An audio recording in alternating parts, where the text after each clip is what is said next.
Chapter 13. The Catastrophe. The rout behind the Guard was melancholy.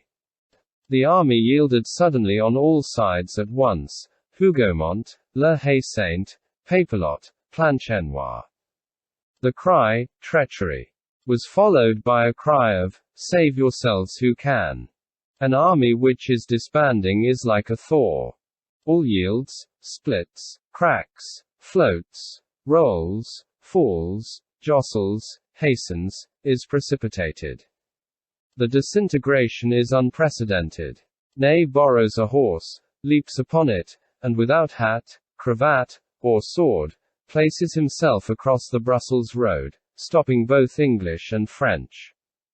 He strives to detain the army, he recalls it to its duty, he insults it, he clings to the rout.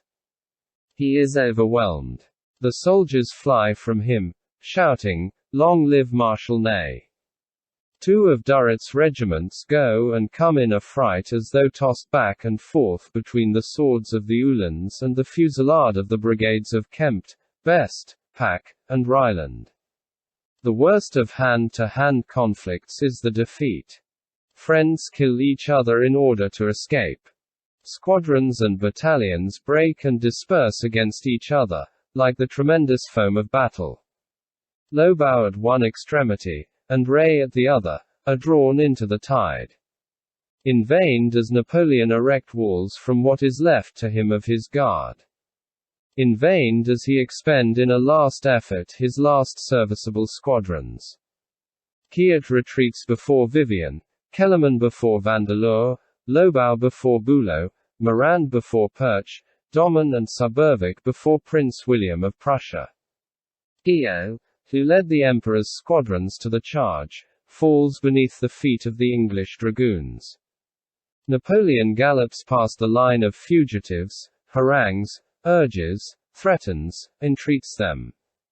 All the mouths which in the morning had shouted, "Long live the Emperor!" remain gaping. They hardly recognize him. The Prussian cavalry, newly arrived, dashes forwards, flies, hews, slashes, kills, exterminates. Horses lash out, the cannons flee.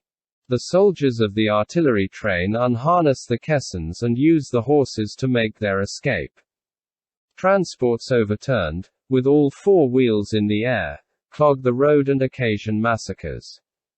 Men are crushed, trampled down, others walk over the dead and the living. Arms are lost.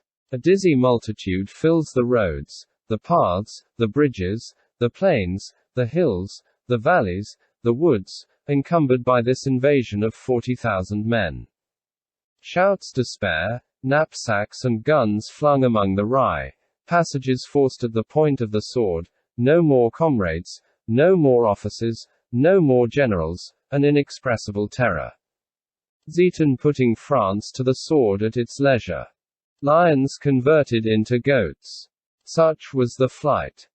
At Genappe, an effort was made to wheel about, to present a battle front, to draw up in line. Lobau rallied 300 men. The entrance to the village was barricaded, but at the first volley of Prussian canister, all took to flight again, and Lobau was taken.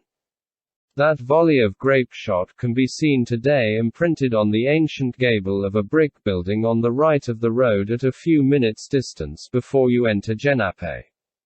The Prussians threw themselves into Genappe, furious, no doubt, that they were not more entirely the conquerors. The pursuit was stupendous. Blücher ordered extermination. Roguet had set the lugubrious example of threatening with death any French grenadier who should bring him a Prussian prisoner. Blücher outdid Roguet.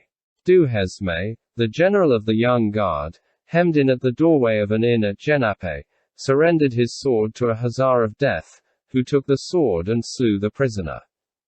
The victory was completed by the assassination of the vanquished. Let us inflict punishment, since we are history. Old Blücher disgraced himself. This ferocity put the finishing touch to the disaster. The desperate route traversed Genappe, traversed Quatre Bras, traversed Gosselies, traversed Fresnay, traversed Charleroi, traversed Thun, and only halted at the frontier. Alas! And who, then, was fleeing in that manner? The Grand Army. This vertigo, this terror, this downfall into ruin of the loftiest bravery which ever astounded history, is that causeless? No. The shadow of an enormous right is projected athwart Waterloo. It is the day of destiny. The force which is mightier than man produced that day. Hence the terrified wrinkle of those brows. Hence all those great souls surrendering their swords. Those who had conquered Europe have fallen prone on the earth, with nothing left to say nor to do, feeling the present shadow of a terrible presence. Hoc erat in fatis. That day the perspective of the human race underwent a change. Waterloo is the hinge of the 19th century. The disappearance of the great man was necessary to the advent of the great century. Someone, a person to whom one replies not, took the responsibility on himself. The panic of heroes can be explained. In the Battle of Waterloo there is something more than a cloud, there is something of the meteor. God has passed by. At nightfall. In a meadow near Genappe. Bernard and Bertrand seized by the skirt of his coat and detained a man. Haggard. Pensive. Sinister. Gloomy, who, dragged to that point by the current of the rout, had just dismounted, had passed the bridle of his horse over his arm, and with wild eye was returning alone to Waterloo. It was Napoleon, the immense somnambulist of this dream which had crumbled, essaying once more to advance.